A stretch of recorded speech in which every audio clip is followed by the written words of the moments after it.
Hi, I'm Andy from Fleet Evolution. Fleet Evolution make a habit of trying to dispel lots and lots of myths, and at the moment there's lots of myths and lots of queries around running costs for vehicles.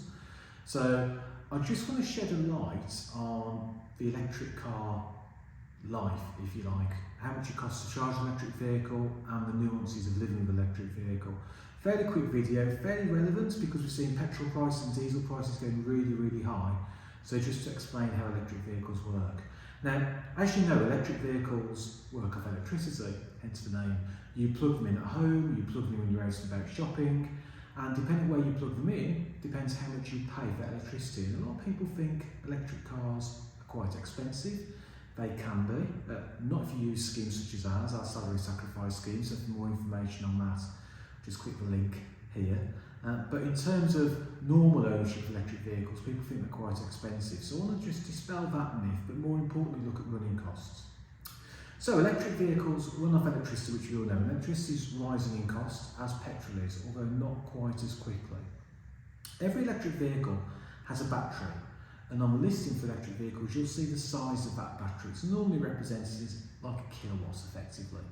And your meter measures kilowatts. It measures how many kilowatts your household uses on a weekly basis, and you pay a price to your electricity provider for that kilowatt of energy.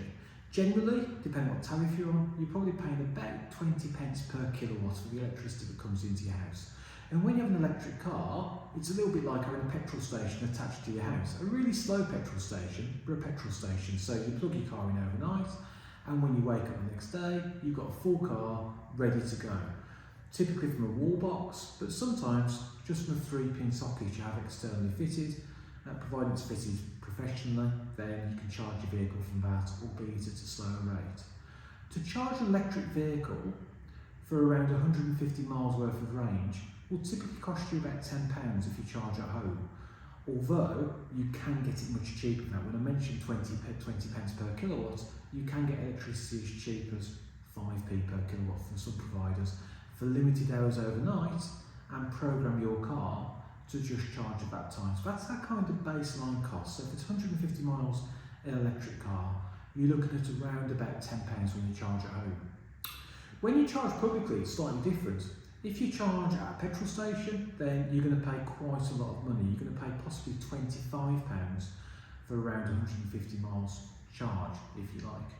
If you charge at Tesco's, it's really slow, so you'll only get about 20 miles for every hour you plug in, but you'll not pay anything for it. It's completely free miles, completely free electricity, and to cap it all, normally the charge points are right outside your door. I charge myself publicly now at a different cinema to one I used to go to. I've changed. I used to go to Derby to showcase. My kids now, when they go to the cinema, go to Resorts World because I could charge for free. And it's slightly faster charging. We will have a video on charging next week. Again, you can just click the link if you want to see that video when that's live.